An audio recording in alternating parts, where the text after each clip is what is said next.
بسم الله الرحمن الرحيم. الاسم عادل سعد الدين مطالب، موظف في حي السويس. طبعا احنا الاتحاد العام للعاملين بالاحياء والمحافظه. بتكلم بالنيابه عن زمايلي. طبعا احنا لنا مطالب، كل واحد منا ان شاء الله هيتكلم عن مطلب معين. انا بصدد الكلام عن مطلب الاسكان في اللي يخص الموظفين اللي معايا في حي السويس زمايلي. اتكلمنا في الموضوع ده قبل كده كتير، لان احنا لينا حق مكتسب. كل موظف فينا له حق الاسكان، له شقه. فانا دلوقتي مفيش سكن على مستوى المحافظه، مفيش الوحدات السكنيه اللي تغطي مطالب الموظف. طب وبعدين؟ قالوا نستنى شويه.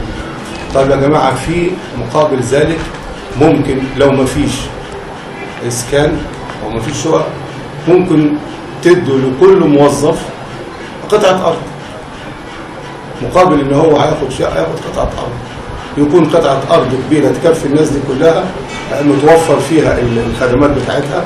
يبقى كده خلاص، يبقى الموظف يحس ان هو خد حقه المكتسب زيه واسوه بجميع العاملين على مستوى المؤسسات في الجمهوريه. وانا عندي بعض الحالات في حي السويس ناس ساكنه بالعقد الجديد، والايجار اللي بيدفعه ايجار كتير عليه، يعني مش عارف يعمل ايه، ومهدد بالطرد من السكن بتاعه. وعندي ما يثبت ذلك. لو حد جه يسالني قال لي زي مين، هقول له زي فلان وفلان وفلان وفلان وفلان. في ناس كتيره فعلا مهدده بالطرد من الاماكن اللي ساكنه فيها، وبتدفع ايجار ما يمشيش مع الراتب اللي هو ده. فاحنا بنقول رجاء، احنا موظفين على مستوى الدوله، مؤسسه زي مؤسسات الدوله كلها بتطالب بحقها الشرعي. السكن ده حق مكتسب ليا، زي ما انا باخد حافز، زي ما انا باخد 50%، زي ما انا باخد كذا. السكن ده حق مكتسب ليا، انا عايزه. انا عن نفسي بصدد الطلب، الكلام في الطلب ده، بنطالب بحقنا الشرعي المكتسب. ان احنا لو سمحتوا عايزين نحل المشكله دي، مشكله الاسكان على مستوى حي السويس. انت بتتكلم باسم حي السويس؟ نعم. نيابه عن كام واحد في موظف في حي السويس؟ حوالي 350 موظف. طبعا في ناس خدت، هنتكلم على الناس اللي هي لم يصيبها الدور، اللي هي ما خدتش. يعني لو دورت هتلاقي من المجموعه دي في ناس خدت ما شاء الله، بس في ناس لم يصيبها الدور ما خدتش حاجه خالص.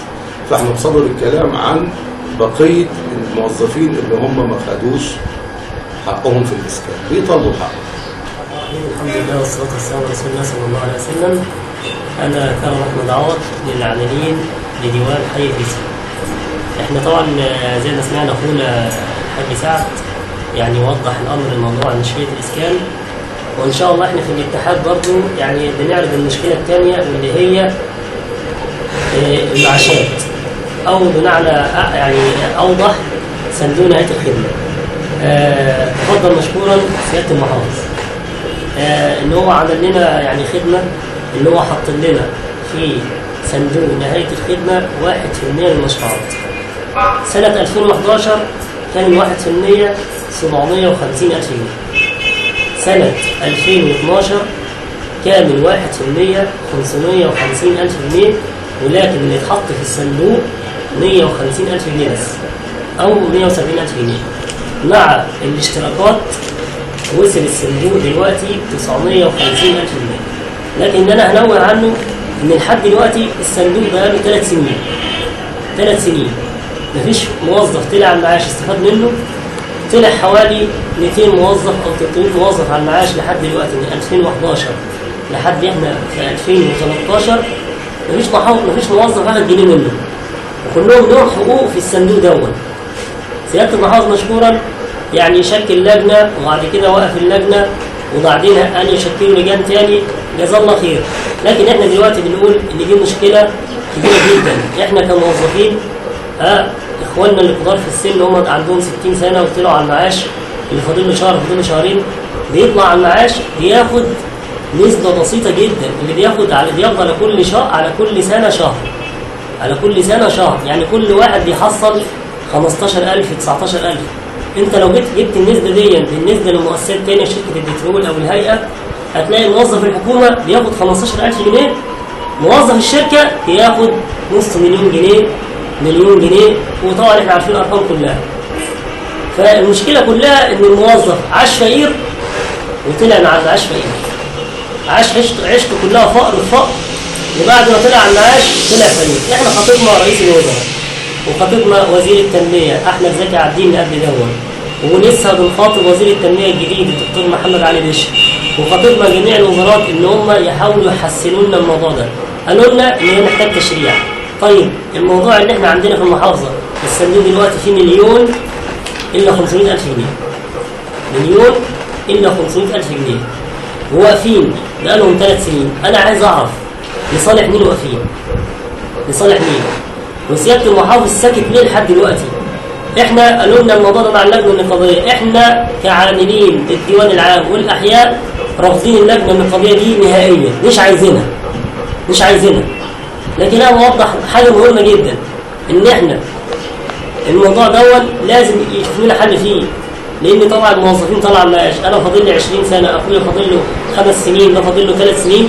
المواضيع دي لازم يتحشف لنا حل فيها. جميع المحافظات يعني زي محافظه بورسعيد تواصلنا معاها، عرفنا ان الصندوق بتاعهم فيه 15 مليون جنيه، صندوق نهايه الخدمه بتاعهم فيه 15 مليون جنيه. الموظف عندهم بيطلع على المعاش بياخد 4,000 و5,000 و6,000، وفي ناس وصلت 18,000 جنيه من صندوق نهايه الخدمه. لكن احنا واقفين لحد دلوقتي ليه؟ احنا عندنا في السويس حوالي 18 مشروع او 17 مشروع، تمام؟ وسياده المحافظ مشكورا زي ما قلت ان هو حط لنا 1% من مشاريع دعما للصندوق بقرار، دعم للصندوق مع الاشتراكات الموظفين على مستوى الاحياء والديوان العام حوالي 3000 موظف، كل واحد بيدفع 25 جنيه كل شهر. الصندوق ده انا عايز اعرف هو واقف ليه، فارجو من سياده المحافظ ان هو يفعل الموضوع دون. يعني اذا كان اراد يريد البلاد خير او يريد السويس خير. اللجنه النقابيه نظرا للدستور الجديد ونظرا للحال البلدي اللي احنا فيه لحد دلوقتي ما اتعملش انتخابات لجنه نقابيه جديده، واتصلنا باللجنه النقابيه وعلى تواصل مع وزير القوى العامه الدكتور خالد الازهري، تمام، ومع رئيس الجمهوريه ان هو يبتدي يشغل المؤسسات دي من اول وجديد حتى الناس تختار. الناس تبتدي تختار. الناس دي كانت اتعينت، يعني هنقول كلمه مثلا رئيس اللجنه النقابيه الاستاذ اشرف بن الحسن مدير مكتب المحافظ، ده رئيس اللجنه النقابيه، وبعضهم قاعدين في الديوان العام من بعض نساء وسيدات احنا ما بنشوفهمش. في منهم بيشتغل اثنين او 3 يعني او كده بيتعاونوا مع الناس اللي هناك في الديوان العام، لكن الاحياء محرومه من دين رحلات ترفيهيه، من دين يعني احنا ما سمعناش عن رحله ترفيهيه، ما حدش عارف. يعني لسه اخويا بعد كده بعد مني هيتكلم هيحكي لكم المأساة اللي احنا عايشينها. سمير حسن مصطفى، حي الجناين، مواطن مصري وسويسي قبل كل حاجه. الحاجه اللي بكلم فيها السيد محافظ السويس حاجه ترفيهيه لمحافظه السويس للديوان والاحياء. مثل السويس محافظه ساحليه من اكبر محافظه ساحليه على مستوى الجمهوريه. الموظف الغلبان اللي هو موظف ديوان عام محافظه السويس مش لاقي حتى اي شرط ياخد مثلا اسرته او اي حد ويروح يرفع عن نفسه فيه. دي نمره 1. نمره 2، اي مواطن مصري على مستوى الشواطئ بتاعت السويس، اي مواطن سويسي غلبان ما يلاقيش حته برضه. ما فيش شاطئ عامل المحافظه، كله استولى عليها من بره من القاهره، والناس طبعا اصحاب الفلوس والشركات اللي هي برضه لسه الاخ كان بيتكلم بتاخد ايه، وهو طبعا سياده المحافظ عارف موظف المحافظه يعني بياخد ايه.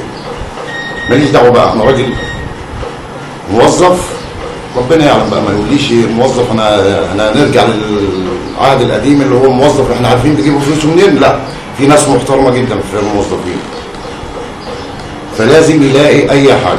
دي نمره 1. نمره 2، مفيش نادي اجتماعي خاص برضه بالمحافظه.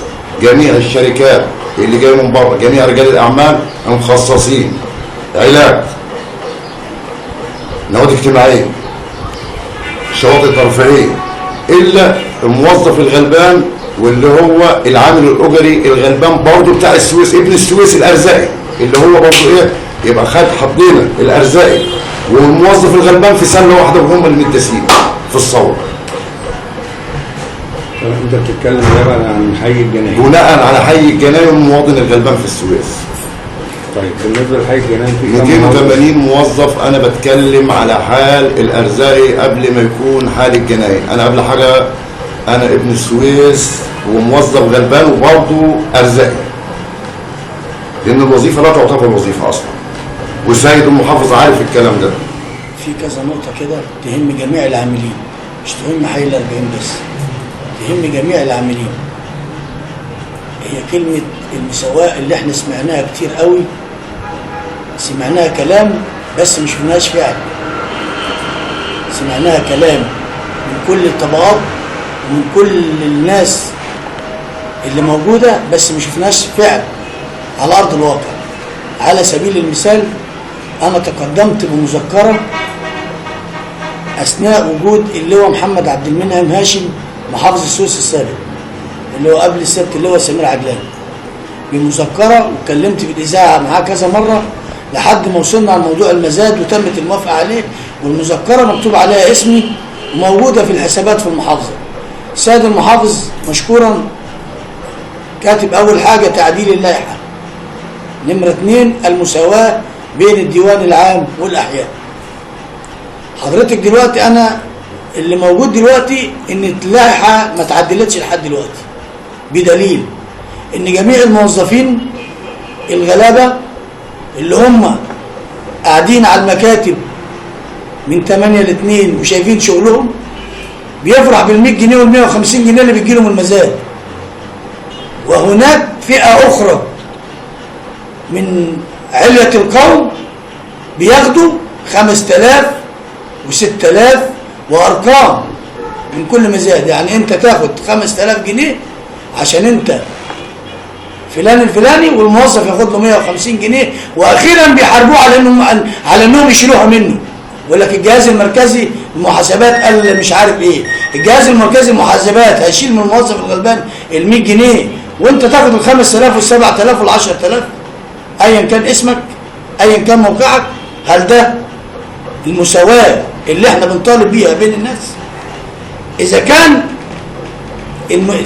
العدل تم في المزاد، الموظف زي زمايل دول اقل حد فيهم 15 20 سنه خدمه، مش اقل من كده، ياخد 150 جنيه بيفرح. في ناس سياده المحافظ انا راجل بكلمك، لو انت عايز تجيب مستنداتك الداله على كده دوس على الزرار لاداره الحسابات يجيب الاستمارات، شوف علية القوم بياخدوا كام في المزاد والموظف بياخد كام. بياخدوا كام في المية؟ بياخدوا في المزاد مبالغ غير زي اللي انا قلت لحضرتك عليها، واللي يثبت الاستمارات بتاعه الاب بتاعه المزاد نفسه. انا عايزك تشرح لي الراجل اللي هو مسؤول عن المزادات ده بياخد كام في المية والاحياء بتاخد كام في المية؟ لا كام في المية دي لا، احنا نعرف ان هم مثلا بيوزعوا مثلا مبلغ معين، يقول لك مثلا ان ده يبقى 150 جنيه لكل موظف، 170 180 في الحدود دي.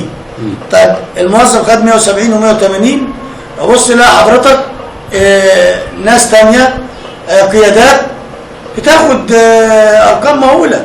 انا ما بقولش كلام، لو حضرتك لو بياخد 170 و180 جنيه زي لو بياخد 250 لو بياخد 1000 جنيه الاستمارات موجوده حضرتك، تيجي موجوده عندكم الاستمارات طلعوها وشوفوها هم بياخدوا كام، المبلغ اللي بيتقسم على علية القوم كام، واللي بياخدوا الموظف. واخيرا المزاد الاخير دوت كانوا منعوه عشان كانوا عايزين يمنعوه، ويقول لك الجهاز المركزي للمحاسبات قال مناقضات ونيابه. نيابه يا تودي موظف بياخد 150 جنيه توديه النيابه وانت بتاخد 5 و6 و7 وما تروحش النيابه. هل ده يبقى ده عدل؟ دي نمره واحد. نمره 2 انت دلوقتي المزاد ده عباره عن ايه؟ المزاد ده عباره عن انك بتبيع ارض ابوك. احنا بنبيع ارض بلدنا، عمال تبيع ارض يعني ما فيش حد شيء فيها، بنبيع ارض بلدنا ونحصل فلوس. المبلغ اللي بنحصله ده لما يكون واحد رب اسره وعنده 5 عيال مش لو باع ارضه مش هيدي ل5 اولاد كل واحد زي بعض. مش هيقسم التركه بالمساواه، ولا هيدي لابنه اللي هو المدلل ليه هيدي له مثلا مبلغ كبير والباقيين يقول لهم كل واحد ياخد حاجه كده يفرح بيها وخلاص. وكم قطعه ارض تقريبا في الشهر؟ لا هو في هو المزادات شغاله على طول. احنا شايفين المزادات شغاله على طول. المزاد ده عباره عن انك بتبيع ارض. يعني ما فيش حد لا مؤاخذه، يعني انت ما فحتش في الارض، ما تعبتش فيها، ما صنعتش حاجه في بيها الدوله بناء عليها تاخد عليها اجر. ده احنا بنبيع ارض. انت بتبيع ارض، يعني مفيش حد تعب فيها. طالما بتبيع ارض ومفيش حد تعب فيها، خلي العدل والمساواه بين الناس كلها. خلي في عدل عشان انا ما ابصش لزميلي وزميلي ما يبصش لمديره ومديره يبص لرئيسه ورئيسه يبص. ما طول هنفضل لو ده بص لده زي ما احنا كده دلوقتي موظفين حكومه. احنا بنبص دلوقتي ليه؟ لموظفين الشركات كالبترول وكالكهرباء وكال بنقول ايه؟ هم بياخدوا كام مرتب؟ انا كام سنه خدمه؟ لو انا في البترول ولا في الكهرباء كان زمان مرتبي دلوقتي عدى ال 4000 جنيه مرتب. انا النهارده باخد كام؟ وبقى شوف بقى حضرتك والحوافز وشوف الارباح وشوف غيرك بيديك شقه، لا مؤاخذه لو ما ادالكش شقه بيديك ارض، لو يعني الميزان بيديك شاطئ، بيديك بتتعالج في احسن المستشفيات، بتاخد احسن العلاج. انت النهارده لو تعبت كبيرك، انت كبيرك كموظف حكومي، انت الكبير بتاعك حوض الدرس. تروح حوض الدرس عشان تسجل انك تعبان، بتخش تقدم التامين الصحي، بتقدم الجواب النهارده يقول لك تعالى بعد، انت حجزت النهارده تعالى بعد اسبوع. يعني انت ضمنت ان انا هعيش الاسبوع، انا راجل تعبان. انما اي حد في قطاع البترول في قطاع الكهرباء، تعال حضرتك القاهره التخصصي وعين شمس التخصصي وما الى ذلك، علاج واسر ويعني كل حاجه مباحه. وموظف الحكومه ده هيفضل موظف حكومه طول عمره، يعني هيفضل موظف الميت طول عمره. حتى حضرتك لما يجي يخرج، يعني النهارده حضرتك لينا زمان كانت بتاخد 1500 او 1300 او 1400 مرتب، النهارده طلع معاش بياخد 600 جنيه. يعني مطلوب منه انه يطلع بعد المعاش يربط عينه، مطلوب منه ان بعد المعاش يطلع يربط عينه ويشحن، لا اما بعد ما طلع معاش بعد ما كمل 60 سنه يروح يسرق، ولو سرق هتقول له يا حرام يا راجل يا كبير يا حرام. ولو شحت تشوف الراجل اللي اهو ده كان مدير اداره كذا في كذا، اهو شوف ماشي عامل ازاي، لا مؤاخذه سيب هدومه مبهدله ما خدش حاجه من المحافظه. يعني انتوا عايزين تعيشونا ميتين وما بتموتونا ميتين، يعني عيشه كلها موت. الثوره قامت ليه؟ الثوره قامت عشان تعمل مساواه وعدل بين كل الناس. الناس اللي عندها استعداد تشتغل في المساواه والعدل فاحنا تحت امرها وتعظيم سلام ليها على دماغنا من فوق. الناس اللي عايزه تاخد كل حاجه ليها، يعني النهارده حضرتك لما تشوف بص المشاريع، في ناس بتاخد في جميع المشاريع اللي في المحافظه، في جميع المشاريع ما يعديش مشروع. النهارده اي واحد من الموظفين ده، يعني واحد حط في مشروع يقول لك الحمد لله، وتحط في مشروع ياخد 50% من مرتبه. يعني لو كان مرتبه مثلا الاساسي مثلا اساسي 500 جنيه، يعني ياخد له 200 جنيه. يعني يا فرحتي، واسمك دخل واسمه ان هو حطك في مشروع لا مؤاخذه، او حطك في حاجه عشان ان هو مثلا يخليك تبقى تحت طوعه وتحت امره. هل هذا يجوز؟ هل الكلام ده ينفع في وسط ثوره قامت من اجل المساواه؟ نمره واحد من اجل المساواه والعدل بين الناس. هل ده كلام يليق بموظف حكومه يطلع مقضي 35 سنه خدمه، مقضي 32 سنه خدمه ايا كان، ويطلع نهايه خدمته تبقى 10 15000 جنيه، لما هيجي يطلع يقول 10 15000 جنيه دول ما يعملوش كشك سجاير؟ هل ينفع ان يبقى راجل محترم كان عايش وفي وسط ولاده ويطلع لا مؤاخذه يلاقي نفسه مؤمن بالطريقه دي؟ الناس كلها في البترول بيطلع معاش واخد كام؟ نص مليون وربع مليون و300000 و400000. انا زمايلي موجودين وبيطلعوا بنشوف الارقام دي موجوده على الطبيعه في شركات. احنا ما بنحسدش، احنا الحمد لله راضيين بنعمه ربنا، احنا ما بنحسدش، ولكن بيبقى برضه هناك شيء من التطور. ما ينفعش حضرتك ابقى انا ساكن جنب منك في حته، انت ابنك كل يوم نازل بتفاحه وبرتقانه وانا ابني نازل يبص له. ما هو ده اللي ربى الحب والضغينه بين الناس. ما ينفعش ابنك كل شويه نازل جايب حاجه حلوه من البقال وطالع بيها داخل بيها، وانا ابني جنب منك في نفس الحته ما بيشوف، يعني ما الميزانيه ما تسمحش ان انا اجيب الحاجات دي لعيالي. بص انت عيش النقطه دي حضرتك وقارن بين موظف الحكومه. وبعدين احنا ما بنطالبش حاجه زياده، ما بنقولش ادونا حاجه زياده، بنقول ادونا العدل والمساواه. ما بنقولش لو حد قال لك ادينا حاجه زياده بلاش منه اركنه. اللي يجي طالب بحاجه شخصيه ليه بلاش منه، لازم يبقى الكلام متم لكل الناس زي بعضها عشان احنا حتى نحب بعض. الشيطان موجود، الشيطان موجود يا استاذ زميل. احنا بنقول عايزين مساواه، عايزين عدل. نمره 2 حضرتك، احنا كنا قدمنا مذكره للسيد المحافظ سمير عجلان بالارض اللي هي بتاعت الجنينه اللي هي في وش ابراج الروضه اللي هي كان فيها نادي ثقافه الطفل اللي هي تابع جمعيه تنميه المجتمع عشان نعملها نادي للعاملين بالاحياء والمحافظه، نادي اجتماعي حلو يليق بيهم، يتعمل فيه افراح بدل ما يروح يحجز في فرح في الحته الفلانيه ويدفع فلوس وهو معهوش او يعمل فرحه في الشارع بالطريقه المهينه والكلام ده كله. يبقى في نادي اجتماعي للناس يتلموا فيه. وقلنا هنعمل مبنى للنقابه يليق بالنقابه الجديده اللي هي تقعد تشتغل وتعمل المساواه بين الناس كلها. مبنى يليق بالنقابه بدل ما في شقه في المثلث بتخشها لا مؤاخذه اوضه كده واوضه كده وحاجه لا يرثى لها. تعال اتفرج على مبنى النقابه بتاع اي شركه يليق بيها. تعال شوف نقابه التطبيقيين، تعال شوف نقابه التجاريين. تعال حي ال40 ولا بتتكلم ككل؟ انا بتكلم انا من حي انا من حي ال40. كم موظف في حي ال40؟ حي ال40 بيتناول ما بين 500 و 600 موظف او يزيد او اكبر احياء السويس. مشاكلهم اللي انت قلت عليها مشاكلهم، وفي مشاكل برضه حضرتك برضه حته مساكن. في عندنا ناس موظفين ما قدمتش اثناء ما كان تقديم الزواج 50 جنيه، ما كانش ساعتها معاك 50 جنيه، والله ما كان معاك 50 جنيه ساعتها، لان كان ساعتها كان الكلام ده في الثمانينات والتسعينات، وكانت ال 50 جنيه دي كانت حاجه كبيره بالنسبه للموظف او بالنسبه للحياه اللي احنا عايشينها. ففي موظفين ما يقدموش ما كانش معاهم ال 50 جنيه، وفي ناس دفعت ايام ال 30 جنيه وقال لك حدث الملف ب 20 ما كانش معاه ال 20. دي حقوقها كلها راحت النهارده، قاعدين ساكنين بمبالغ كبيره في شقق اللي ب 500 واللي ب 600 واللي ب 400. طبعا ده كله من مرتبه. خدت بالك؟ برضه ما نفهمش النصيب. احنا بنقول سيادتك حسب ادميه الجواز، الناس عندها استعداد في حاجه واحده قالوا عليها، قال لك احنا ممكن نقدم في الجواز الحديث اللي جاي يفتحوا لنا الباب ونقدم يبقى زينا زي الناس بنفس الشروط والملامسات اللي هتحطها المحافظه، ندفع مقدم وناخد دور وكل حاجه، بس انا احس ان انا خدت حاجه من المحافظه تليق بيا، خدت شقه حتى لو انا مت وعندي عيل اتجوز فيها. لو انا مت وعيالي مش هيقدروا يسددوا ايجار الشقه دي، عيالي يقعدوا فيها، يبقى بايجار رخيص حوالي 100 150 ب 200، يبقى معقول يبقى عياله ضمنوا برضه ان في مكان يليق بيهم بعد ما بقى ولادهم ما يموت.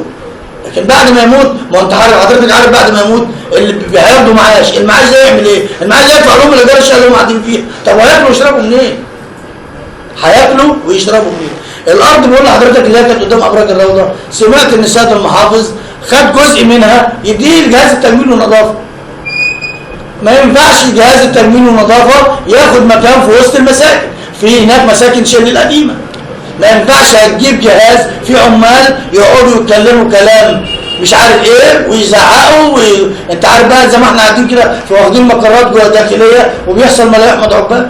ما ينفعش في وسط منطقه سكنيه هتجيب عمال وهتجيب معدات وهتعمل حاجه زي دي. المفروض انت بتجيب جهاز بمعدات بافراد بعمال، المفروض بيبقوا في مكان خارج نطاق السكن، ده وضع طبيعي ان ما يتحطش في السكن. ونعمل في المكان ده مبنى للنقابه يليق بينا. السيد المحافظ مشكورا يساعدنا فيه من صندوق الخدمات للمبنى النقابه. الحديقه دي مش متخصصه للناس ومتأجره؟ لا خلاص، كانت ناس قاعده فيها، كان ناس قاعده فيها اثناء الثوره وكده، وخلاص الناس يعني مشيت. فاحنا بنقول للسيد المحافظ، السيد المحافظ على فكره عشان برضه كل واحد ياخد حقه، راجل بيحب المساواه والعدل، بس برضه هو جاي المحافظه والمحافظه بالوضع ده صعب عاوز يعمل، لو مفيش حد مساعد وكله مستعجل وكله عاوز دلوقتي كن فيكون بتاعت ربنا. بس يعني برضو المساعدات يعني هو عشان برضو الواحد يبقى ربنا حاسبه على الكلام اللي بيقوله، هو عاوز يفعل. بس احنا بالنادي بنقول مبنى يليق بالنقابه الجديده في المكان ده، ونادي وكان مره يعملوا فيها جنبها مبنى لاعضاء مجلس الشعب والشورى، وبعدين اعضاء مجلس الشعب والشورى قالوا لك لا المكان ما يليقش بينا فتنازلوا عن الكلام ده. اعمل مبنى للنقابه واعمل نادي اجتماعي كبير يليق بالمحافظه كلها، يبقى انت بتوفر عليه لما يجي يعمل فرح لابنه او لبنته، ان بتوفر المبالغ الطائله اللي بيروح يدفعها في اي حته ثانيه وبيستلف وبيتداين على الكلام ده كله. يبقى دي انت بتفيدنا. حته الادارات الحساسه في الاحياء، الادارات الحساسه في الاحياء المفروض يتم تغييرها يعني بصفه مستمره، عشان ما حدش يلحق يتمكن من مكانه، وما حدش، عشان ما فيش حد يسيء لحد. تجديد الدماء. يعني النهارده مثلا في ادارات حساسه في كل حي، ادارات حساسه في كل حي من الاحياء، زي اداره الاداره الهندسيه، زي اداره الكهرباء، دي مواقع حساسه. انما شؤون عاملين وشؤون اداريه والحاجات اللي الكلام ده كله ما فيهاش اي حاجه، دي كلها حاجات عاديه ما فيهاش اي، يعني العلم مش راح عليه. انت حضرتك بنطالب ان تجديد الدماء، يعني اللي يبقى النهارده في ال40 يعني سنه ولا 9 شهور حسب رؤيه الاجهزه الموجوده التنفيذيه، يروح بقى هو مثلا يطلع على حي السويس، بتاع حي السويس يروح مثلا كده عتاق يجي ال40 يروح فيصل. الغرض من ده ايه بقى؟ نعم، الغرض من ده ان انا ما بمكنش واحد ان هو يقعد في مكانه يبقى مستوطن فيه، يعني يبقى يعني يبقى تجديد الدماء. تجديد الدماء ده في كل مكان. هي في الادارات الحساسه فقط، انا بتكلم عن الادارات الحساسه، لكن شؤون العاملين مش ادارات حساسه، شؤون الاداريه مش ادارات حساسه، الجهات الخزنه شوكه وهي مش ادارات حساسه، الادارات كلها مش ادارات. الادارات اللي هي الحساسه اللي بيبقى عليها الكلام، بيبقى عليها لغط، وبعدين انت بتحزن لما تلاقي واحد بيتكلم على زميلك، ما انت بتحزن ليه؟ لما تبقى قاعد مع واحد زميلك وتلاقي واحد جاي بيتكلم معاه كلام مش كويس، طب ايه يا عم؟ يقول لك انا مش عارف ايه ده عمل معاه، وده يقول لك ده عمل. يعني برضو احنا عايزين نبعد شبهات، تجنبوا الشبهات. من وضع نفسه محل شبهه فلا يلومن اذا اشتبه فيه. انا ابعد عن الشبهه. ان ابعد عن الشبهه بايه؟ اجدد الدماء، وانا معايا ناس كلها ناس موظفين وناس محترمين، الا من رحم ربي. يعني هتلاقي مثلا مجموعه احنا بشر وهي دي عاده البشر. فاحنا بنطالب ان الحاجات دي هتعمل برضو شيء من الابعاد، وهتبعد الشبهات، وهتبعد الكلام. لان النهارده حضرتك بيجي يوصل مثلا يقابل اي اخ من الاخوه، انت شغال في الحي ايه يا عم اللي انا شغال فيه؟ انت واخد بقى فكره؟ ما حضرتك، ما احنا بنتكلم كلام بالشبابيه. انت شغال في الحي ايه يا عم؟ شغال في الحي ايه؟ ده انا عم اطلع ادق في الارض بعد الشغل عشان يجيب لما مؤاخذه ايه. ما هو في حاجات اللي هي اللي بكلم حضرتك بيها دي، فلما هيكون فيها تغيير يبقى لما وبعدين المواطن المحترم انا بناشد جميع المواطنين ما يتعاملوش مع اي حد من اي معامله خارجيه، ما تديلوش الفرصه. واللي يجي يطلب منك انك تتعامل معاه معامله خارجه عن القانون، انت نفسك خليك زي الشهم كده راجل محترم، وتبلغ الادارات بيه، القيادات بتاعته بيه، والله الراجل ده عمل معايا كذا، الراجل ده طلب مني كذا، فاول الخط ما تستناش لما توصل لنهايه الخط. انا بتكلم على جميع ما بتكلمش على مكان واحد برضو، خلي بالك، لان احنا كلنا في مركب واحد، فعايزين كلنا نبقى صف واحد. عايز انا ابقى عارف الراجل ده زميلي في المكان الفلاني مواطن شريف 100%، لما حد يجي هنا انا ما اقبلش. لكن النهارده لما يجي حد هنا والكلام بقى انت حضرتك اللي كنت فاهمه قبل الثوره الاجيال اتربت على حاجات يعني مش هي سماتنا ابدا، وكانت ورعرعت. يعني الموضوع ده بقى يعني خد فتره طويله 30 ولا 50 ولا 60 سنه. فاحنا بنقول واحده بالعمل الجاد نحو التقدم والرفاهيه والنزاهه والامانه هيجي الاستقرار. ومن ناحيه الاستقرار حكمت فعدلت فامنت فنمت يا عمر. حكمت فعدلت. العدل هو اساس المساواه، العدل. احنا بنطالب بالعدل. لو انا جيت قلت لك اديني حاجه مش بالعدل قول لي لا، طبق المثل عليا. لو انا جيت قلت لك اديني اكتر من زميلي لا، لكن لما يكون زميلك بيشتغل او ليه شغل بعد عمل رسمي او بتاع، دي في حاجات تانية بيبقى ليه بنود تانية دي ليه. انت راجل ما بتشتغلش بعد الظهر مثلا، او بعد ما تطلع الراجل ده بنحتاجه بعد الظهر، بنحتاجه العصر، بنحتاجه بالليل، بينزل معانا، يبقى ده ليه حاجه تانية. دي دي مكافآت حسب نظر الساده المسؤولين يبقى دي حاجه ماشي. لكن العدل كله في الاعمال العاديه يبقى العدل بيسود كل الناس. اذا كان بيصرف المزاد على البند الثاني مساواه بين الدول العامه والاحياء وما عدلش اللائحه، دي تبقى كارثه. لو اللائحه ما تعدلتش وهو صرف ساوى بدون ما يعدل اللائحه تبقى كارثه. ان السيد المحافظ السابق كان كاتب تعديل اللائحه، اول حاجه تعديل اللائحه. تعديلها لايه؟ تعديل اللائحه، اللائحه كانت معموله على نظام فئه معينه فقط. اللائحه القديمه فئه معينه فقط، ولذلك كان موظفي الاحياء والديوان نفسهم كانوا محرومين من حته المزاد دي.